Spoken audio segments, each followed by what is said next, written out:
ഗുരുശക്തി പുരസ്കാരം കോഴിക്കോട്ട് വിതരണം ചെയ്തു. പ്രശസ്ത ചിത്രകാരൻ സുരേഷ് കൂത്തുപറമ്പ് പുരസ്കാരം ഏറ്റുവാങ്ങി. എഴുത്തുകാരൻ UK കുമാരൻ പരിപാടി ഉദ്ഘാടനം നിർവഹിച്ചു.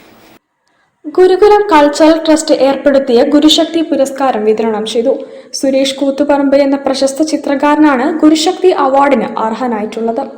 കോഴിക്കോട് ഗുരുകുലം ആർട്ട് ഗാലറിയിൽ നടന്ന ചടങ്ങ് പ്രശസ്ത എഴുത്തുകാരൻ UK കുമാരൻ ഉദ്ഘാടനം ചെയ്തു.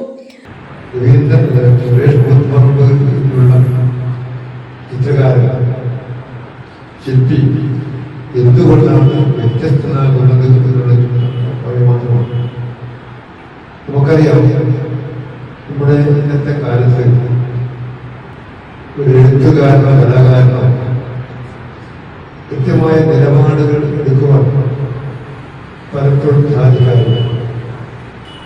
അതിന് പല വെല്ലുവിളികളും നേരിട്ടുകൊണ്ടിരിക്കുന്നു. ആ വെല്ലുവിളികളെ പ്രതിരോധിക്കുവാനുള്ള കരുത്ത്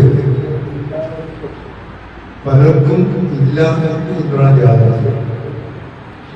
സുരേഷ് സംബന്ധിച്ചിടത്തോളം എന്തുമാത്രം വെല്ലുവിളി ഉണ്ടായാൽ പോലും എന്റെ വിശ്വാസ പ്രമാണത്തിൽ അടിയുറച്ചു നിൽക്കുവാൻ അദ്ദേഹത്തിന് കഴിഞ്ഞു. പ്രശസ്ത ചിത്രകാരൻ മദനൻ ചിത്രകലയിലെ വൈവിധ്യം എന്ന വിഷയത്തിൽ പ്രഭാഷണം നടത്തി. ഗുരുകുലം ബാബു അധ്യക്ഷത വഹിച്ചു.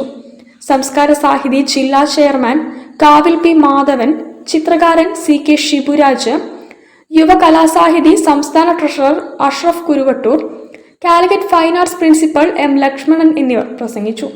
മാധ്യമപ്രവർത്തകൻ രവീന്ദ്രൻ കുന്നമംഗലം സ്വാഗതവും ചിത്രകാരൻ SK ശശി നന്ദിയും പറഞ്ഞു. സുരേഷ് കൂത്തുപറമ്പ് മറുപടി പ്രസംഗം നടത്തി. News bureau, Kozhikode. ഒരു ഇടവേള കൂടി. ക്യാൻസറിനെതിരെ പൊരുതാനായി കാലിക്കറ്റ് സിറ്റി സർവീസ് സഹകരണ ബാങ്കും MVR ക്യാൻസർ സെന്ററും സംയുക്തമായി അവതരിപ്പിക്കുന്ന ക്യാൻസർ ചികിത്സാ സഹായ പദ്ധതിയാണ് മാസ് കെയർ.